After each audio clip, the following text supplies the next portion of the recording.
¿Dónde más iré, Dios? ¿Dónde más iré? Tienes palabras de vida eterna.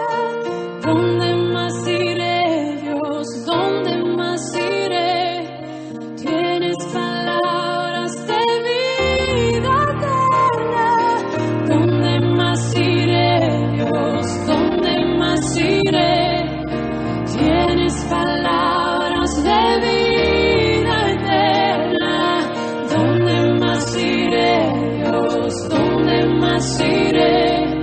Tienes palabras de vida eterna. Del Señor, hoy vamos a retomar la predicación de Romanos, la carta a los Romanos. Vamos a ir al capítulo 13. Vamos a ver la segunda parte, concluir esta sección que empezamos el año pasado. Hemos pasado bastante tiempo, nos agarró el fin de año y bueno, hoy vamos a volver a retomar. Romanos capítulo 13, versículo 11 en adelante. Leemos y luego tenga su Biblia abierta para seguir la lectura de lo que vamos a ver. Dice así la palabra del Señor, leemos y luego oramos. Y esto conociendo el tiempo, que es ya hora de levantarnos del sueño, porque ahora está más cerca de nosotros nuestra salvación que cuando creímos. La noche está avanzada y se acerca el día. Desechemos pues las obras de la tiniebla y vistámonos las armas de la luz. Andemos como de día, honestamente, no en glotonerías y borracheras, no en lujurias y lascivias, no en contiendas y envidia, sino vestidos del Señor Jesucristo y no proveáis para los deseos de la carne. Oramos. Bendito Señor, te damos gracias por esta preciosa reunión que nos has dado. Hemos podido alabar y exaltar tu nombre, escuchado el Evangelio, la escuela bíblica, haber orado, la lectura bíblica, la comunión. Cada cosa que hemos podido hacer ha sido una bendición para nuestra vida y también un precioso momento de comunión con los hermanos. Bendecí ahora este tiempo de exposición bíblica, que vos nos des entendimiento para comprender las verdades que están aquí junto con sus implicaciones para nuestra vida y que al entenderlas las podamos creer y obedecerlas para que esto produzca fruto en nuestra vida. Bendecí nuestras vidas, los que no están hoy aquí entre nosotros, y que vos puedas ser exaltado en todo este tiempo. En Cristo Jesús te lo pido. Amén. El título del sermón se llama Despierten, la venida del Señor se acerca. Hoy es esta segunda parte final de este texto. Leí en estos días acerca de la historia de un matrimonio que se convirtió al Señor en medio de una situación económica muy difícil en su vida. Ellos tenían un negocio que apenas si le dejaba ganancia como para poder comer, ¿no? No sé si era en Argentina donde era que pasaba esta situación, pero la estaban pasando bastante mal. Resulta que luego de estar así por varios años, un gobernante definió hacer una ruta, una autopista muy importante para la región, la cual justo se definió que cruzara por delante de la puerta del negocio de estos hermanos. De repente, esta gente que estaba pasando no tantas dificultades económicas, empezaron a prosperar, ¿no? A causa de que ahora esta ruta importante pasaba por delante de su negocio. Empezaban a prosperar en su negocio, estaban mucho mejor económicamente. Un tiempo después, lo que la zona se hizo tan visitada, se armó una conferencia bíblica en la zona, donde justamente estos hermanos asistieron. El tema de esta conferencia era acerca de la segunda venida de Cristo. Las predicaciones fueron muy buenas, cuentan esta historia, y la última en especial se centraba en la proximidad del retorno del Señor, del regreso del Señor. Esa era la última, ¿no? Y era muy claro lo que el predicador estaba hablando. Ahora, cuando el esposo, ¿no?, le escuchó a esta predicación lo que este hermano estaba predicando con tanta claridad, hablando sobre la proximidad del retorno del Señor, en un momento cuenta la historia que este hombre medio que la codea a su esposa. ¿Vieron que a veces pasa que estamos hablando con el de lado? Y la codió, ¿no?, la esposa, y le habla despacito, ¿no? Y le dice, no medio angustiado este hermano, vieja, ¿no será que el Señor puede esperar un poquito más para venir? Justo ahora que nos está yendo bien con el negocio va a venir, ¿no? Y aunque este relato nos puede causar un poco de gracia, creo que sirve más bien para ilustrar bastante bien, creo yo, la actitud de muchísimos cristianos que a lo largo de la historia han luchado con el adormecimiento espiritual y con, lamentablemente, su poca preocupación en estar apercibidos para el retorno de Cristo. Muchos realmente son indiferentes a las advertencias que la Biblia nos da acerca de velar y de buscar la santidad personal, como no considerando que Jesús pronto va a volver. Muchos viven de esta manera. Y aunque muchos vivan de esta manera, muchos cristianos, la enseñanza apostólica, en cambio, siempre fue muy clara. Los apóstoles, la enseñanza apostólica allí en el Nuevo Testamento, vemos que exhortaban a los cristianos a vivir de una manera vigilante, buscando crecer en santificación, preparando su vida justamente para el encuentro con su Salvador. Solamente un ejemplo podemos ver en 2 de Pedro, capítulo 3. Pero todos los apóstoles hablaban de una manera parecida, pero simplemente por citar un caso, 2 de Pedro, capítulo 3, versículo 9, dice el apóstol Pedro: el Señor no retarda su promesa, según algunos la tienen por tardanza, sino que es paciente para con nosotros, no queriendo que ninguno perezca, sino que todos procedan al arrepentimiento. Pero el día del Señor vendrá como ladrón en la noche, en el cual los cielos pasarán con grande estruendo, y los elementos ardiendo serán deshechos, y la tierra y las obras que en ellas hay serán quemadas. Una verdad. Ahora fíjense el versículo 11, una implicación de esta verdad. Puesto que todas estas cosas han de ser deshechas, ¿cómo no debéis vosotros andar en santa y piadosa manera de vivir, esperando y apresurándoos para la venida del día de Dios, en el cual los cielos encendiéndose serán deshechos y los elementos siendo quemados se fundirán? Palabra del Señor. Hace casi 2000 años atrás escribió esto, y en aquel momento ya los apóstoles hablaban sobre la proximidad del retorno del Señor y sobre la importancia de que la iglesia esté apercibida de esta realidad. Ahora, retomando el pasaje que estamos viendo en el día de hoy, creo que va a ser de mucha ayuda para nuestras almas recordar que el que ha nacido de nuevo tiene como meta más alta crecer en santidad como una forma adecuada de estar listo para cuando Cristo regrese. Es mi deseo entonces con este sermón que justamente lo que vamos a ver hoy te aperciba acerca de esta verdad y te anime entonces a estar velando, esperando el regreso del Señor. El tema del sermón es el siguiente: a raíz de su nueva vida en Cristo y ante la inminencia del regreso del Señor, al creyente le urge crecer en santidad. Era el mismo que la primera parte, ¿no? ¿Cómo logra esto? Bueno, el pasaje presenta 3 verdades que debemos considerar cada uno de los cristianos para poder lograrlo. ¿Me siguen? ¿Estamos bien? Bien, genial. La primera de las verdades, o la segunda de las verdades del pasaje, la tenemos en el versículo 12 y versículo 13. El cristiano debe despojarse del pecado y andar en rectitud porque se acerca el momento del encuentro con el Señor. Creo que es bueno, como esto lo hemos visto ya hace bastante tiempo atrás, en el 2021 lo vimos en la primera parte, creo que es bueno hacer un breve repaso de todo lo que vimos en la primera parte para ponernos en contexto acerca de lo que hoy vamos a seguir viendo. Por un lado, vimos en su momento la primera verdad que el creyente debe tener en mente para recordar que le urge crecer en santidad. Dijimos que el creyente tiene que evitar el dormirse espiritualmente sabiendo que se acerca el día de su glorificación. El versículo 11 del capítulo 13, lee conmigo de vuelta, dice: y esto conociendo el tiempo, que es ya hora de levantarnos del sueño, porque ahora está más cerca de nosotros nuestra salvación que cuando creímos. La enseñanza apuntaba a que los creyentes no perdieran tiempo en cosas sin sentido, actuando como adormecidos, sino los animaba a despertarse del letargo espiritual y vivir de acuerdo a la realidad de que Cristo pronto va a volver y que por lo tanto se aproxima el día en el que van a ser transformados a la imagen del Señor. Que entonces, si el día de su glorificación, el día de la glorificación del creyente está a la vuelta de la esquina, por así decirlo, estar distraídos en cosas que no te aportan a tu santificación es un error gravísimo. Luego, proseguimos en el texto hablando acerca de la segunda verdad de la cual vamos a seguir hablando ahora, que el texto da de por qué el Hijo de Dios debe santificar su vida. Es a la luz de que el día del Señor se acerca que el creyente debe procurar despojarse del pecado y andar en rectitud.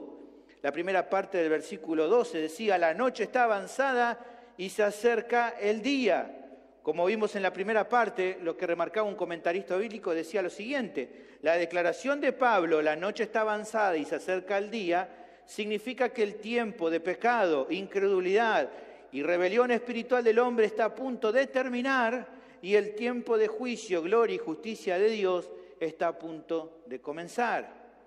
Ahora, es en esta referencia que se podía comprender lo que el apóstol estaba queriendo enseñar, que será tan significativo el fin del tiempo y el comienzo de otro, tanto como lo es el cambio de la noche al día. Las tinieblas se disipan a la luz de un nuevo amanecer. Así también será cuando retorne el Salvador. Ya no pasará inadvertido para casi todos como fue en su primera venida, sino como se nos remarca en Apocalipsis capítulo 1, versículo 7, todo ojo le verá porque Él vendrá en todo el esplendor de su gloria eterna. Ahora, es a partir de esto que vimos al final, concluyendo la primera parte, que vamos a arrancar con la segunda, ampliando esta segunda verdad que tenemos aquí en el texto. ¿Cómo prosigue? Bueno, a la luz de esta realidad, de que pronto se acaba la noche y viene el día cuando el Señor regrese, es que entonces aquí el pasaje presenta la actitud más lógica, más sabia que un cristiano debería tomar. Versículo 12, la segunda mitad, dice, desechemos pues las obras de las tinieblas y vistámonos las armas de la luz. Andemos como de día, honestamente, no en glotonerías y borracheras, no en lujurias y lascivias, no en contiendas y envidia. Lo que se exhorta a hacer es bien directo. Si es claro que la noche está avanzando y se acerca el día del retorno del Señor, lo que el cristiano debe hacer, según nuestro texto, es desechar las obras de las tinieblas y vestirse las armas de la luz. Ahora, ¿qué significa esto? Bueno, dicho de una manera simple y sencilla, el creyente debe despojarse cada día del pecado y vestirse de justicia y de rectitud.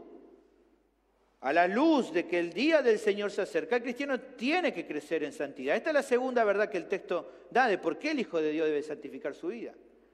Si la venida de Cristo está cerca, es evidente que se acerca el tiempo en el cual vas a ser juzgado por lo que hiciste mientras estabas en el mundo. Como vemos en 2 Corintios 5:10, sea que lo que hiciste fue bueno o sea que lo que hiciste fue malo.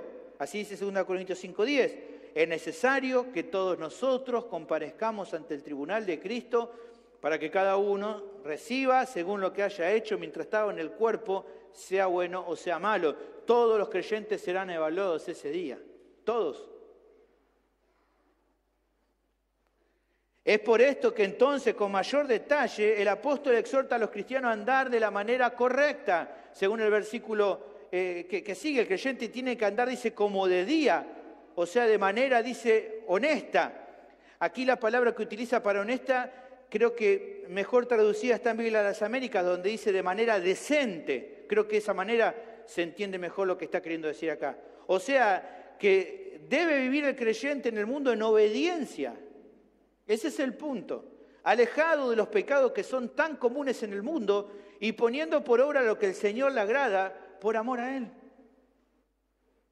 Para lograr eso, debe vestirse de las armas de la luz. O sea, por un lado, hacer tanto uso de las virtudes espirituales que Dios le ha otorgado.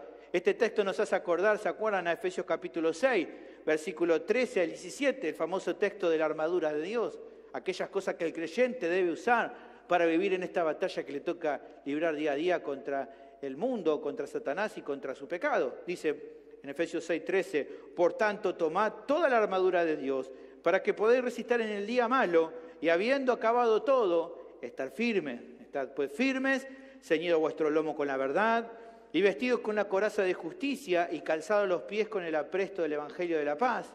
Sobre todo, tomad el escudo de la fe, con que podáis apagar todos los dardos de fuego del maligno, y tomad el yelmo de la salvación, y la espada del Espíritu, que es la palabra de Dios.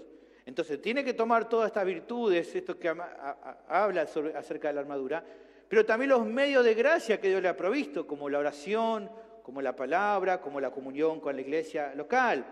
¿Con qué meta debe apropiarse, usar todo esto que Dios le ha entregado para poder resistir los ataques de sus enemigos? ¿Quiénes son los enemigos del creyente? El diablo, el mundo y principalmente, ¿quién? Su propia carne.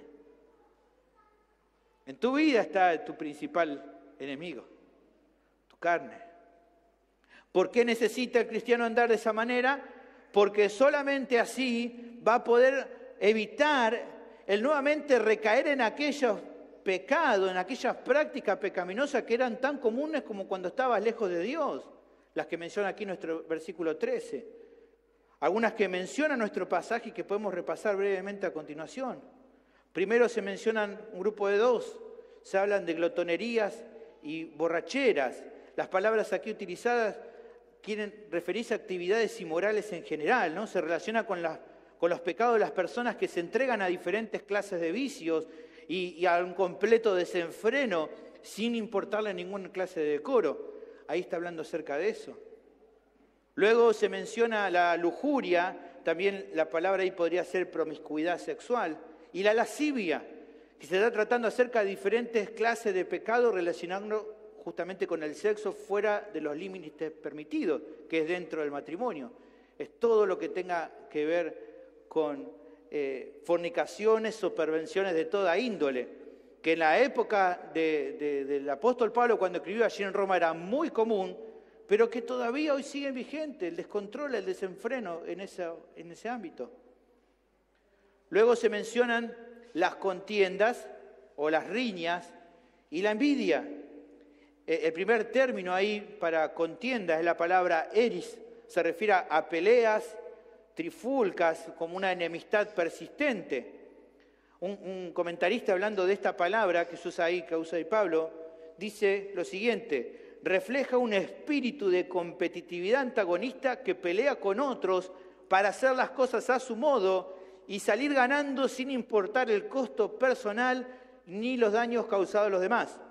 Se producen por un deseo profundo de prevalecer sobre otros, adquirir el prestigio más alto y el reconocimiento y prominencia más grandes posible. Las contiendas se caracterizan por la autoindulgencia y el egoísmo. No dan lugar a la simple tolerancia, mucho menos a la humildad y el amor. Eso es contienda, lo que esta palabra está queriendo decir. Por otra parte, la segunda palabra, envidia, es la palabra celos, que a veces se usa de manera positiva, en este caso tiene evidentemente una connotación negativa, apunta a la idea de celos y amargos y contención, algo de lo que se menciona en Santiago 3:16, porque donde hay celos y contención, allí hay perturbación y toda obra perversa. Ambos pecados juntos generan muchos conflictos entre las personas. Evidentemente, por ejemplo, en el caso de la iglesia en Corinto había generado divisiones. 1 Corintios capítulo 3, versículo 3, se mencionan las dos palabras juntas, la palabra eris y la palabra celos. Fíjense lo que estaba pasando ahí en Corinto. Dice, porque aún sois carnales, pues habiendo entre vosotros celos y contiendan, las dos palabras que mencionamos, y disensiones, no sois carnales si andáis como hombres. Todas estas cosas mencionadas no agradan al Señor, no son prácticas que tengan que ver con la nueva vida en Cristo. Pero si el creyente no busca la santidad, lamentablemente son pecados en los que el cristiano puede volver a tropezar en alguna ocasión. El hecho de que se anima acá a huir de esto es porque evidentemente podemos volver a tropezar. Ahora, cuando vemos esta lista, creo que estaría mal limitar a esta lista solamente las cosas en que el creyente debe despojarse. Creo que simplemente son una representación de los pecados que en general podemos decir que esclavizaban al cristiano en su vieja vida. Pero hay mucho más. Pero podemos pensar a través de estas que se mencionan en el desenfreno moral, la esclavitud a las pasiones sexuales ilícitas, la ira sin control y actitudes del corazón que son vergonzosas. Todo esto y mucho más es lo que identifica al pecador lejos de Dios. Pero es algo que aquellos que son llamados a ser santos ya no deberían practicar nunca más. No debería ser una constante. En Efesios, Pablo lo dice con claridad, en Efesios 4:17. Esto pues digo y requiero en el Señor, que ya no andéis como los otros gentiles, que andan en la vanidad de su mente, teniendo el entendimiento entenebrecido, ajenos a la vida de Dios por la ignorancia que en ellos hay, por la dureza de su corazón, los cuales después que perdieron toda sensibilidad, se entregaron a la lascivia para cometer con avidez toda clase de impureza. Mas vosotros no habéis aprendido así a Cristo. Ustedes ya no viven así. No deberían vivir así. Eso es lo que se requiere. Ahora, ¿es posible lograr esto de no vivir así? Claro que sí. Claro que se puede vivir en santidad. El Señor nos ha provisto de todas las armas necesarias para lograr este objetivo. Es claro que durante esta vida no lo vamos a lograr de manera perfecta, pero sí que se puede y se debe crecer en rectitud y justicia. La Biblia claramente nos impulsa a eso, y si nos impulsa a eso es porque se puede. En Efesios capítulo 5, versículo 1 dice el Señor, sed pues imitadores de Dios como hijos amados. Y luego en versículo 8 dice, porque en otro tiempo eran tinieblas, mas ahora soy luz en el Señor. Y como ahora soy luz, andad como hijos de luz. Así que se puede.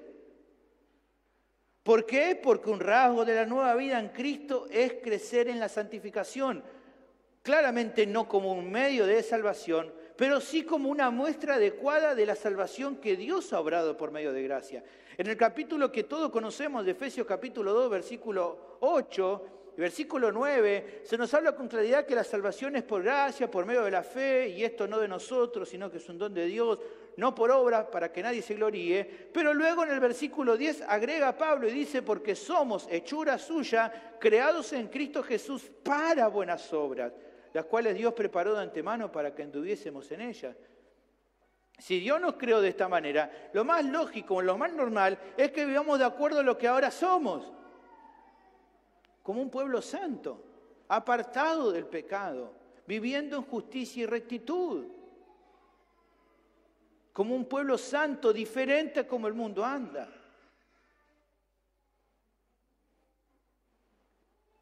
Ahora, he escuchado que en ocasiones suena una idea muy peligrosa en algunos círculos evangélicos. ¿Cuál es esta idea? La idea de que el creyente no tiene que esforzarse ni hacer nada en cuanto a su santificación, sino que como que debe dejarle todo a Dios. Algunas de estas personas creen que el éxito, el secreto del éxito de crecer en la fe, es darle todo el control al Señor y que el cristiano no se meta en intentar cooperar porque ahí es cuando falla. Dice, no, deja que el Señor tome el volante, no lo tomes vos, no hagas nada, deja que Él obre, no ya vos, sino Dios que obre. Bueno, esta enseñanza suena muy linda, pero es errada e incluso nociva para el cristiano. Quiero que me entienda, es muy claro en la Biblia que nos dice que Dios obra en su gracia en la vida de sus hijos para santificarlos. Dios está obrando en nuestra vida para nuestra santificación. Amén. Primera Tesalonicenses 5:23 dice, y el mismo Dios de paz os santifique por completo. Es el poder de Dios el que capacita al cristiano para vivir en santidad, para servirle, para obrar. Colosenses 1:29, Pablo decía, por lo cual también trabajo, luchando según la potencia de Él, la cual actúa poderosamente en mí.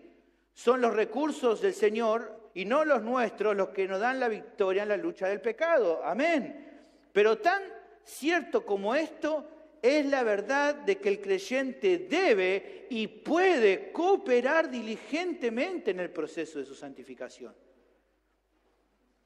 O dicho de otra manera, en el proceso de santificación, Dios no va a hacer por vos lo que vos como su hijo tenés que hacer. Porque si así no fuera, toda la exhortación de este pasaje y mucho más no tendrían sentido. ¿De qué sentido tendría que Dios nos pediría que nos alejemos del pecado si el que lo hace es Él y nosotros no hacemos nada? Sos vos y soy yo los que tenemos que arrepentirnos, los que tenemos que confesar y abandonar nuestro pecado. Sos vos el que tenés que orar, el que tenés que leer la Biblia e involucrarte con otros hermanos para crecer. Sos vos el que tiene que obedecer los mandamientos por medio de la obra del Espíritu Santo en tu vida. Así dice Romanos 8:13, porque si vivís conforme a la carne moriréis, mas si por el Espíritu hacéis morir las obras de la carne, viviréis. ¿Quién tiene que hacer morir las obras de la carne? Nosotros. ¿Por medio de la obra del Espíritu? Sí, pero somos nosotros. Sos vos el que tenés que disponer tus miembros como instrumento de justicia. Romanos 6:13, ni tampoco presentéis vuestros miembros al pecado como instrumento de iniquidad, sino presentaos vosotros mismos a Dios como vivos de entre los muertos y vuestros miembros a Dios como instrumento de justicia. Si insistimos en que todo lo que hay que hacer es no hacer nada y esperar que Dios haga nomás, ¿qué va a pasar cuando no haya avance? Vos decís, bueno, entonces no hago nada, dejo todo en la mano del Señor. No veo avances. ¿Qué va a hacer? No, entonces la culpa de Dios porque no quiso ayudarme a santificar. No. No le podés echar la culpa a Dios por tu falta de santidad. Vas a decir lo que algunos andan enseñando por ahí, que lo que te hace falta es una experiencia sobrenatural con Cristo, como si tal vez el Señor falló y se olvidó de darte algo. Hay muchos que piensan de esta manera. Incluso dentro de ámbitos supuestamente sanos se crea así como una experiencia adicional. No muy diferente a lo que provenimos de contexto pentecostal hemos visto. Pero es lo mismo, no es así. Todo lo que pertenece a la vida de la piedad ya ha sido dada. Si no estás creciendo, no es porque te esté faltando algo, es porque sos un flojo, porque no estás orando, porque no estás buscando a Dios como tendrías que buscar. Dejá de echarle la culpa a otras cosas.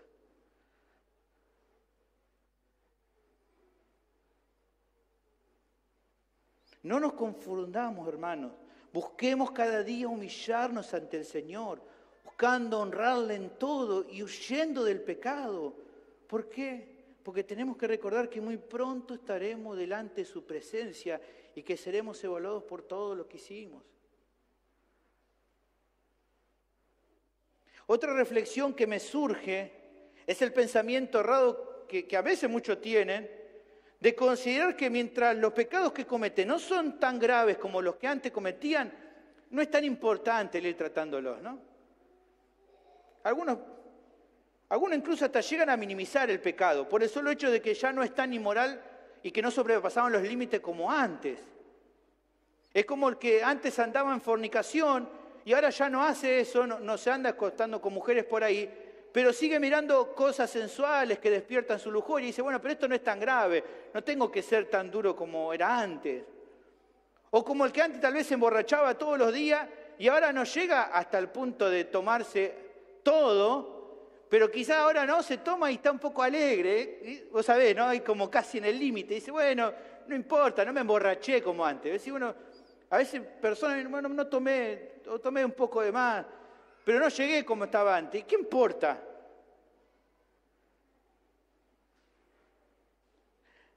Tal vez alguien que antes era un pendenciero, un provocador, ¿no? Un peleador nato, y piensa, ahora ya no se pelea, no se agarra mala piña con nadie, pero piensa que ahora burlarse o tratar con desprecio en redes sociales a los que tal vez no son muy doctos, ahora eso no es pelearse como antes, ¿no? Sino que es una manera de defender la verdad.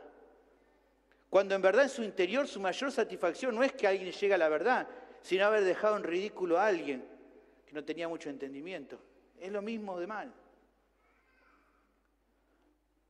¿Cuál debería ser la forma correcta de pensar ante esto? Bueno, que es probable que tu pecado ya no sea tan fragante como antes y que es cierto que en comparación es menos de lo que antes hacía.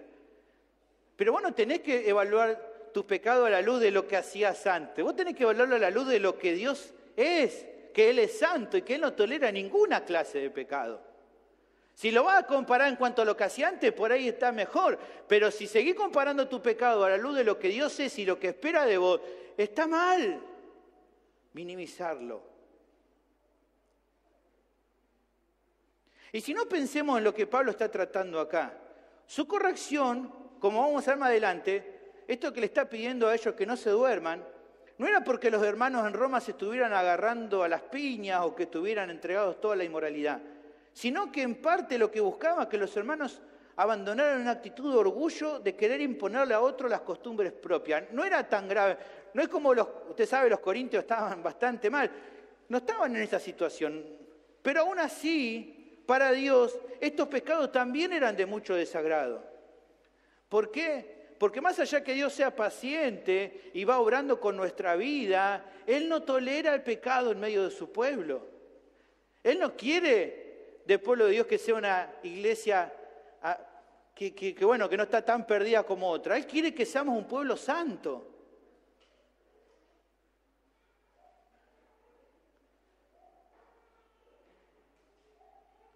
Entendamos, hermano, el creyente maduro en la fe no es aquel que ya no peca más, sino aquel que crece en cuanto al desagrado por su pecado, sea grande o sea chico, y por lo tanto procura abandonarlo.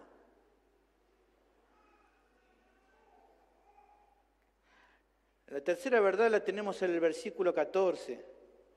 A la luz de lo que el creyente es y de lo que él espera, el cristiano debe andar como Cristo y no proveer para sus deseos carnales. Versículo 14, el pasaje prosigue dando otra exhortación adicional que los cristianos deben considerar. Comienza el versículo 14, dice, sino vestíos del Señor Jesucristo. ¿Qué es lo que se está mandando acá? Vestirnos de Jesús. Vayamos por parte. ¿Qué es lo primero que dice el texto ahí? ¿Cuál es la primera palabra? Si no. Aquí, en esta primera palabra, tenemos una conexión con la sección anterior. Es una fórmula antitética, es una comparación entre dos extremos bien diferentes. En esta comparación se remarcaba qué pecados debían evitarse para ahora enfocarse en lo que el creyente debe sí buscar. Es como si el apóstol estuviera diciendo, no anden para nada en todos los pecados en que ustedes vivían en su vida lejos de Cristo, pero a su vez esfuércense en lo que sí deben andar. La vida cristiana, hermano, no es solo mortificar los hábitos característicos impíos de la vieja vida, sino establecer nuevos hábitos piadosos que honren al Señor al que pertenecemos. Porque de hecho, si ese hábito pecaminoso no es cambiado por un hábito piadoso, tarde o temprano va a querer volver. Ahora, ¿cómo es posible esos cambios, ese cambio en tu vida? Bueno, a través de la renovación de nuestra mente, un cambio radical, producto del uso de los medios de gracia que Dios otorga a cada uno de los creyentes. Eso ya lo vimos, ¿se acuerdan en su momento? En Romanos capítulo 12, versículo 2. Si usted no ha escuchado ese sermón, escúchelo porque va a ayudar a entender cómo es que se produce ese cambio. En Romanos 12:2 dice, no os conforméis a este siglo, sino transformaos por medio de la renovación de vuestro entendimiento para que comprobéis cuál sea la buena voluntad de Dios, agradable y perfecta. Lo siguiente que vemos es que se le llama al cristiano a que tenga un cambio de vestuario. ¿Qué dice que tenemos? ¿Con qué tenemos que vestirnos? Vestirnos, dice nuestro texto, del Señor Jesucristo. Ahora, ¿qué significa esto de vestirnos del Señor Jesucristo? Bueno, usando una forma figurada de hablar, lo que Pablo anima a hacer a los creyentes es lo mismo que viene resaltando en todo este texto. A que los creyentes crezcan en su santificación personal, que como indica en esta porción no es ni más ni menos que ser cada día más parecidos a Cristo. De ahí que diga que nos vistamos de Él. La idea de vestirnos de Él es ser cada día más como Cristo. ¿Y qué es ser cada día más como Cristo? Crecer en santidad. Es que no solo no andemos en las obras de la carne, sino que cada día abunde más y más el fruto del Espíritu, que es reflejar las actitudes, los mismos pensamientos, las mismas obras y palabras que vemos en Jesús. Por lo tanto, cuando se habla de vestirse del Señor Jesucristo, no es solo una identificación superficial con Él. Decirme cristiano, decir que me identifico con Cristo, no es ponerme una remerita con el pescadito que diga yo amo a Jesús. Eso no es nada. Sino que es una vida en verdad que se niega a sí mismo y que apasionadamente le siga al Señor, más allá de las imperfecciones que se puedan tener. Usted sabe, un deportista puede ponerse un uniforme y decir que pertenece y ama a un equipo, ¿no? Estamos en la época, los que les gusta el fútbol saben que estamos en la época de contrataciones, ¿no? Los jugadores empiezan a ir a diferentes cuadros, ¿no? Diferentes equipos, y enseguida, ¿no? Iban a un equipo y ahora están en uno nuevo y dice, era donde yo quería jugar, ¿no? Siempre hablando para la tribuna, ¿no? Y en cuanto meten el primer gol ya se besan el escudo, ¿no? Como, wow, este era mi equipo, acá quería jugar, ¿no? Como para ganar con la tribuna. Pero la gente de la tribuna no se deja engañar. Sabe que en definitiva, más allá que se exprese mucho sentimiento y que se diga que este era el club que yo quería, donde demuestra realmente el jugador si está comprometido con ese equipo es en las prácticas y en lo que hace en el terreno de juego. De nada sirve, todo el resto, como decimos en los fútbol, es puro humo. Es puro humo. Decir que uno quiere mucho y después no hacer nada en la cancha. Es como dice muchas veces en la terminología del fútbol, es como hablen en la cancha mejor.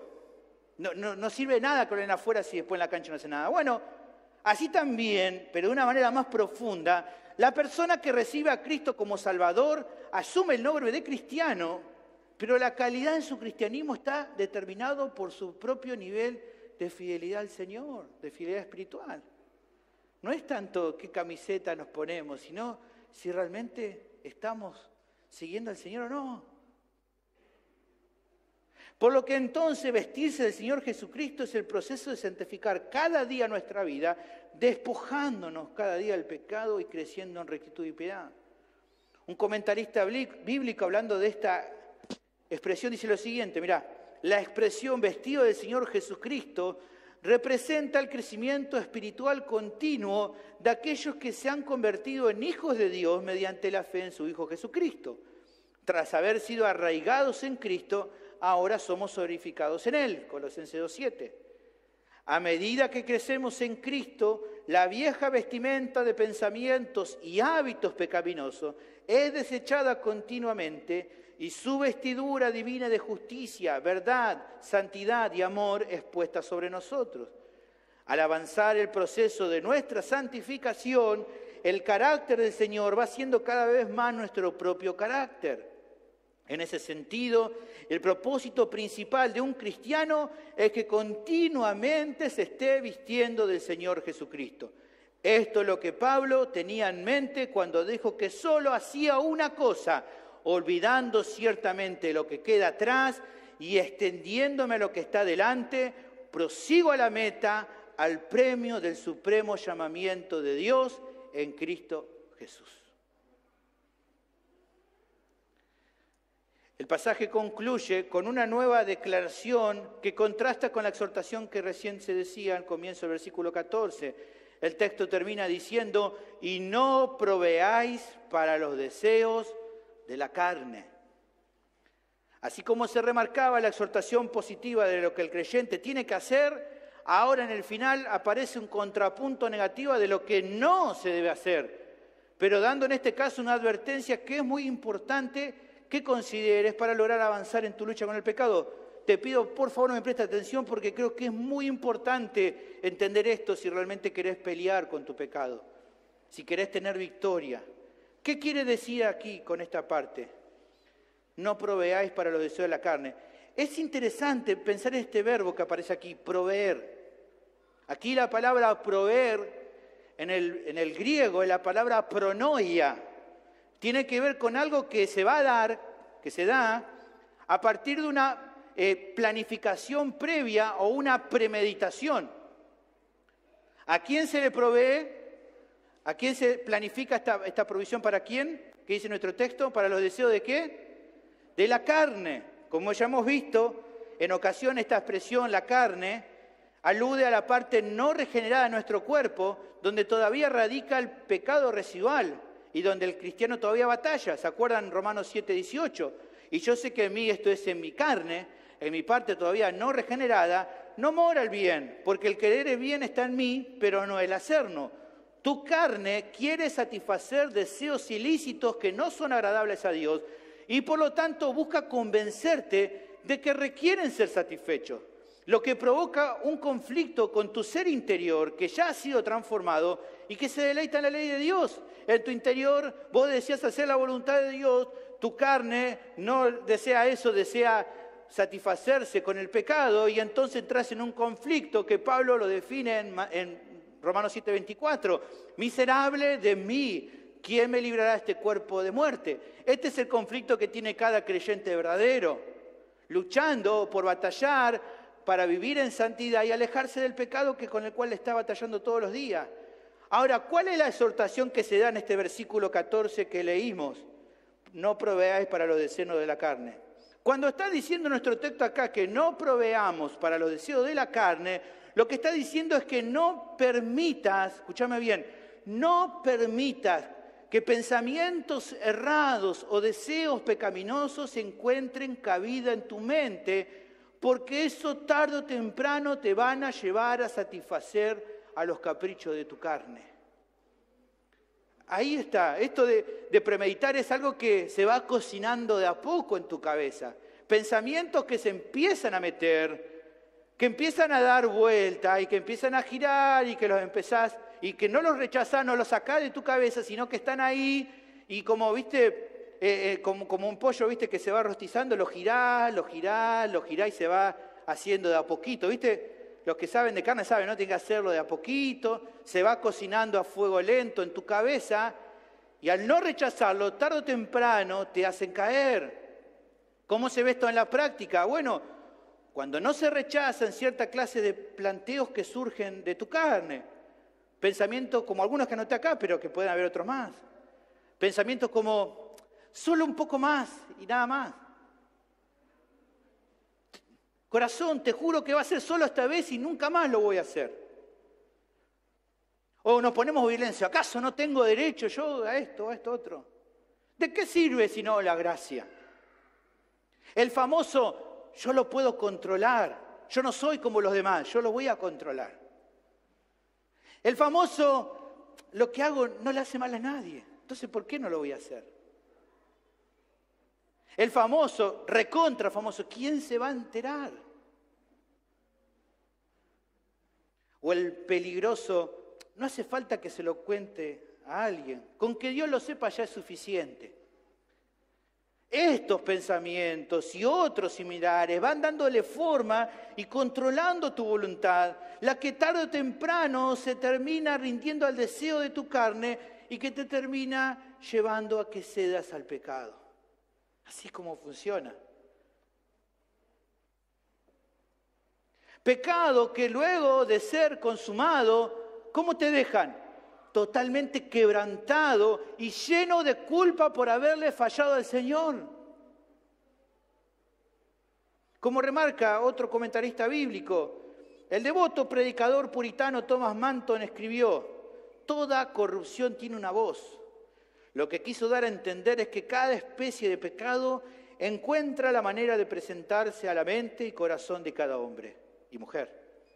Sentir el deseo de pecar es evidencia de la presencia del pecado en nosotros. Cumplir ese deseo es evidencia del poder del pecado sobre nosotras. Mientras estemos en nuestros cuerpos mortales, vamos a experimentar la presencia del pecado dentro de nosotros, pero en ningún momento el cristiano tiene que ceder ante el poder del pecado. Gracias a que contamos con la provisión de la misma naturaleza y espíritu de Cristo en nuestro interior, no tenemos razón ni necesidad de proveer para la carne o cumplir sus deseos. Hermanos, si el deseo de la carne es como un pequeño fuego que se enciende en nuestra mente, ese deseo se enciende cada vez más a medida que permitís que se desarrollen pensamientos o ideas cerradas en tu cabeza, que son los que terminan actuando como pedazos de madera que van a avivar cada vez más esa llama. ¿Cuál tiene que ser la exhortación? No permitas que ese fuego crezca. A partir de estos conceptos se puede mencionar entonces la tercera verdad que el cristiano debe considerar. A la luz que el Señor pronto regresará, le urge al cristiano vivir en santidad, vistiéndose como Cristo y no proveyendo a sus deseos carnales. Porque la realidad es esto, hermano. si es tan cierto que el Señor viene pronto, ¿cómo podrías ser tan necio y no estar velando por preparar tu vida para la eternidad?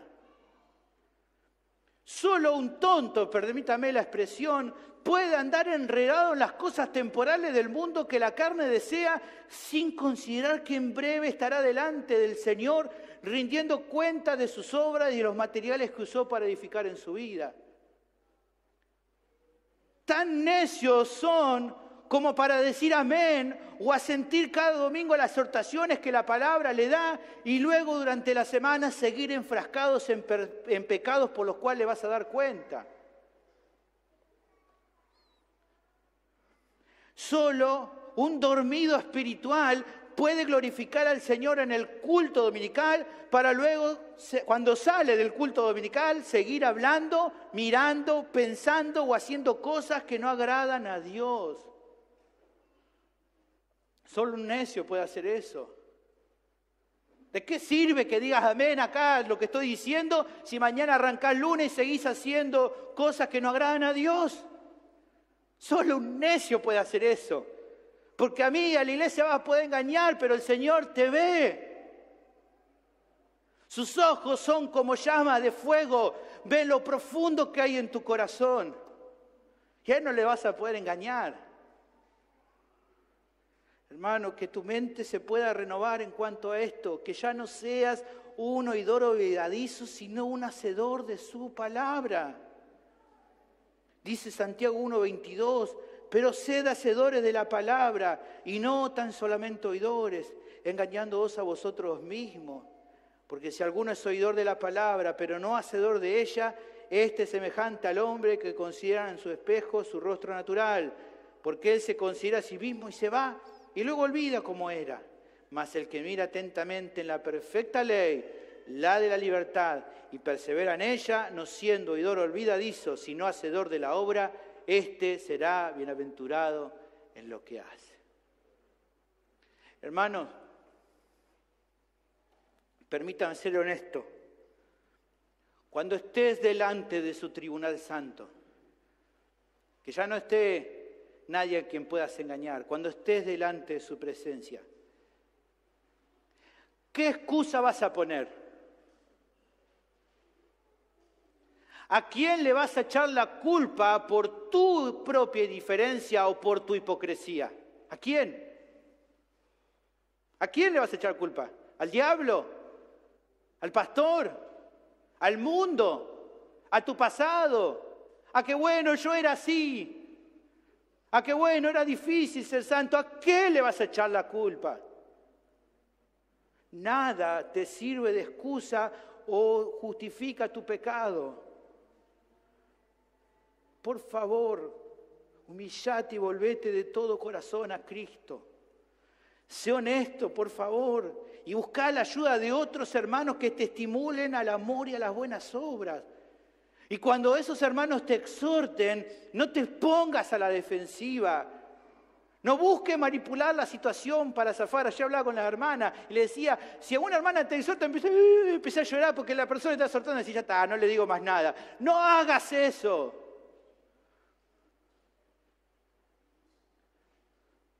Seguí el ejemplo del famoso publicano, el que solamente decía, sé propicio con este pobre pecador. Al reflexionar en esto último, también pienso en la idea de algunos cristianos que a veces, ante esta lucha, de alguna manera creen que pueden razonar con su pecado o encontrar como un punto medio, como no avanzo tanto como antes, pero tampoco más lejos del todo. Quiero que entiendas esta realidad. La realidad de que si vos no quebrantás el poder del pecado en tu vida, el pecado te va a quebrantar a vos. El pecado no hace treguas, no toma rehenes, solo busca engañarte de la manera que sea para satisfacer a tus deseos carnales. Por eso no debes pararte a oír sus promesas, ni ninguna de sus propuestas. Tu respuesta ante la oferta del pecado creo que se ilustra con la actitud de un joven sabio como José. ¿Qué hizo? huir. En Génesis 39 dice, hablando ella, la esposa de Potifar, a José cada día, y no escuchándola, él para acostarse al lado de ella y para estar con ella, aconteció que entró él un día en casa para hacer su oficio y no había nadie de lo de casa allí. Y ella lo asió por su ropa diciendo, duerme conmigo. Entonces él dejó su ropa en las manos de ella y huyó y salió. Huir. Huir. ¿Cuál fue el pensamiento que ahuyentó a este creyente, como fue José, de pecar con la esposa de Potifar? Mirá, lee conmigo un par de versículos antes. Aconteció después de esto que la mujer de su amo puso sus ojos en José y dijo, duerme conmigo. Y él no quiso. Y dijo a la mujer de su amo, he aquí que mi señor no se preocupa conmigo de lo que hay en casa y ha puesto en mi mano todo lo que tiene. No hay otro mayor que yo en esta casa y ninguna cosa me ha reservado sino a ti, por cuanto tú eres su mujer. ¿Cómo pues haría yo este grande mal y pecaría contra mi patrón? No. ¿Qué dice?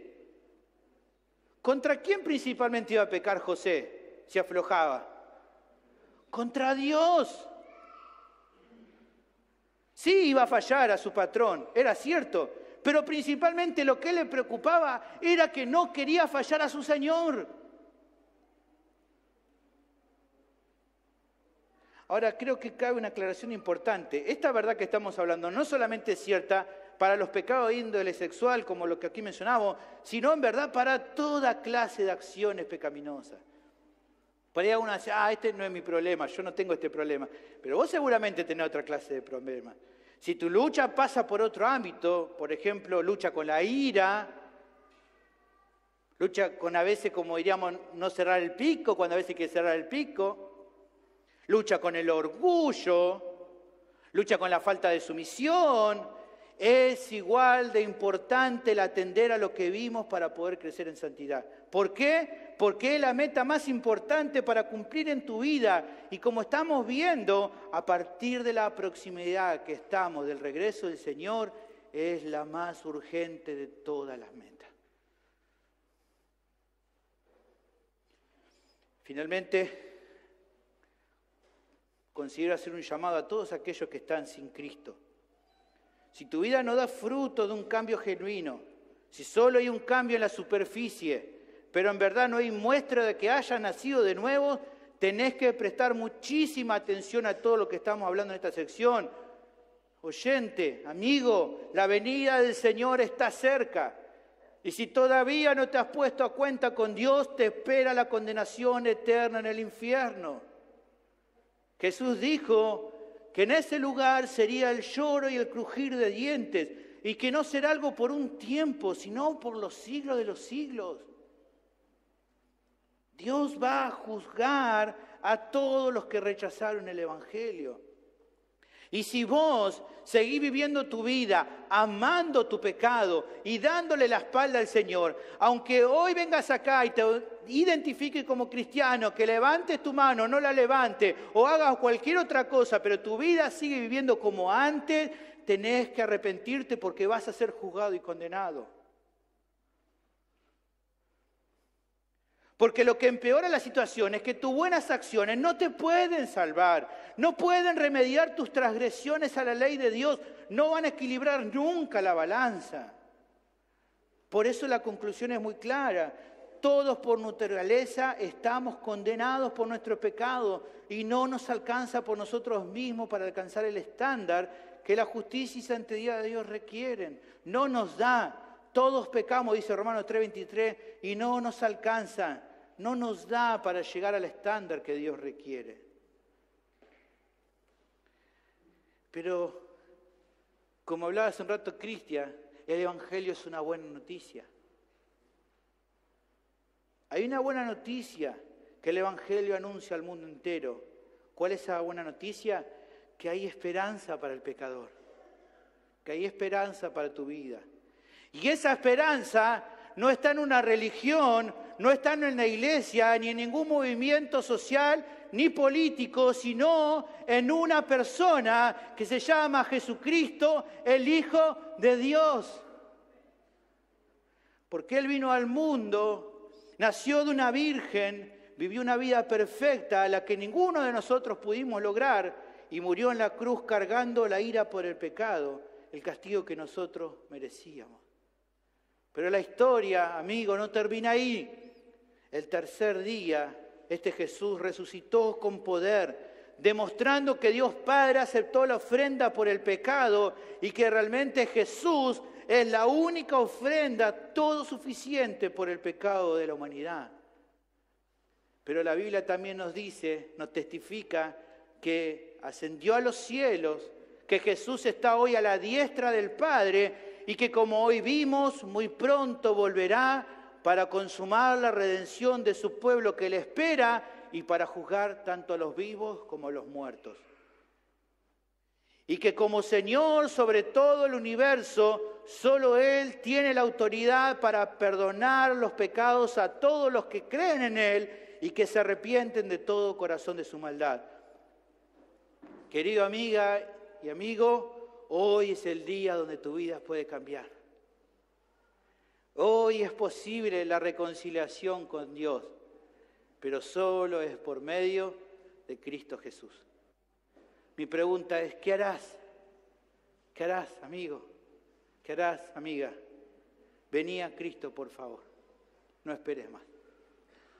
Bendito Señor, te damos gracias por tu palabra que nos anima, nos muestra la realidad de tu regreso pronto a la tierra, que veamos apercibido de esta verdad, velando y buscando ser cada día más como Cristo, despojándonos cada día del pecado y corriendo esta carrera que tenemos por delante, que podamos ser instrumento de justicia, que la lucha que tenemos con el pecado nos lleve a la cruz diariamente y a vivir vidas que te agraden como es tu voluntad. Bendecir este tiempo final de alabanza, que vos puedas ser honrado y glorificado y que podamos cantarte de corazón y con entendimiento. En Cristo Jesús te lo pido. Amén.